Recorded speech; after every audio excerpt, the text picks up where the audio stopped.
This is survival racing, urban off-road racing, the party at the end of the world. This is as rough and rugged as any previous MotorStorm, if not more so.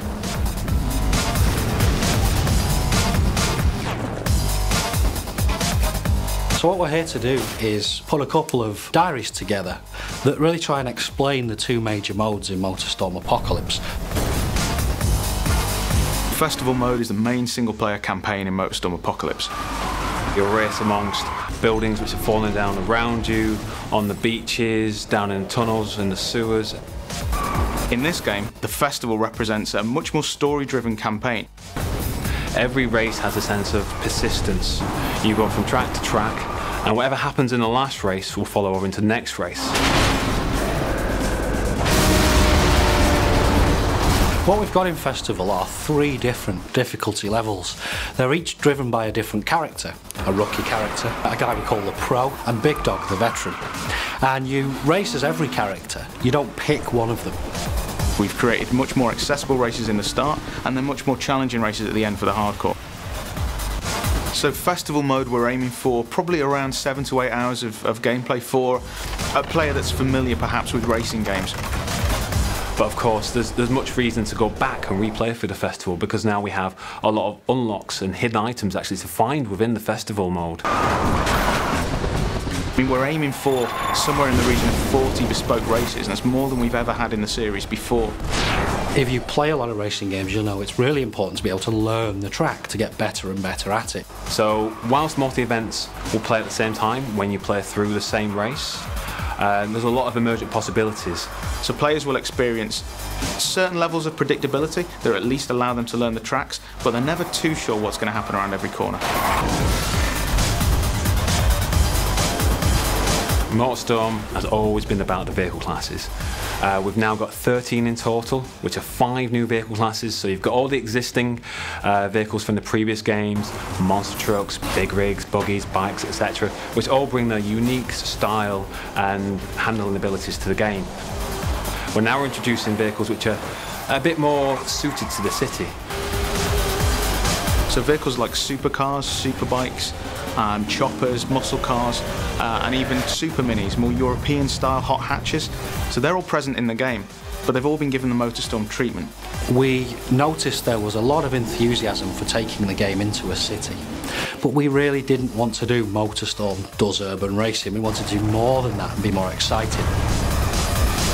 You're driving down the sides of skyscrapers, jumping from rooftop to rooftop, going down into the sewers, onto the train lines. This is as rough and rugged as any previous MotorStorm, if not more so.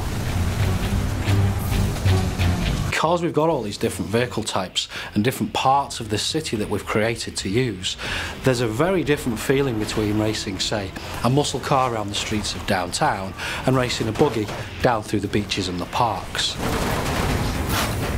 We made a very deliberate choice to give the player, or hand-pick the player, a vehicle for every race within the festival. And the reason being is that we can then tailor the grids, the AI that you're playing against, around that vehicle choice. For example, one of the races may feature the player on the bike, but then every other AI competitor has a big rig, and their objective is to just take you out. So you have to survive this race more than anything else.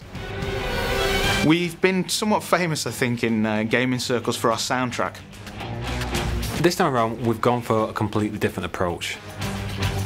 We've got one of the world's leading movie composers, Klaus Badelt, who, for example, did the Pirates of the Caribbean soundtrack. And he's created 4 amazing pieces of music. But what we've also done is contacted some top remix artists and DJs. And they're going to give us an entire soundtrack that covers the whole game. And so what this allows us to do is to key back into the series and the soundtrack and the mood that elicits in the previous games, but also do something completely unique. We used to get a lot of emails from people who really wanted nighttime racing. The old mantra was race by day, party by night. The truth of the matter was a little bit more mundane, and that was it was actually quite difficult to develop night races with the technology we had. And what we've decided to do this time around is make sure that it's race and party, day and night. And we're never going to race kind of in the middle of the night, because we found it just isn't particularly enjoyable. It's dark enough so that the headlights have a use, and it really makes the race feel different to how it would play out in the daytime. We've added life to the city in the form of a private military contractor and a bunch of crazy looters. You can run these guys over, some of them will attach themselves onto your car, the military will start firing rockets at you. They've got a huge arsenal of tanks and helicopter gunships to try and disrupt your race and to try and get you to turn around and head back out in the city.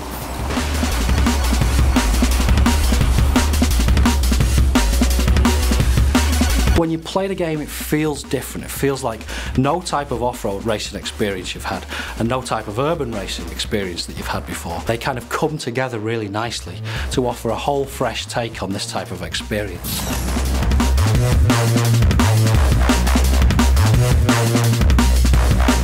We're now saying it's racing and partying.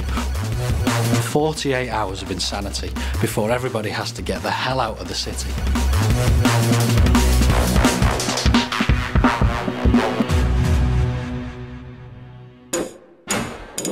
PlayStation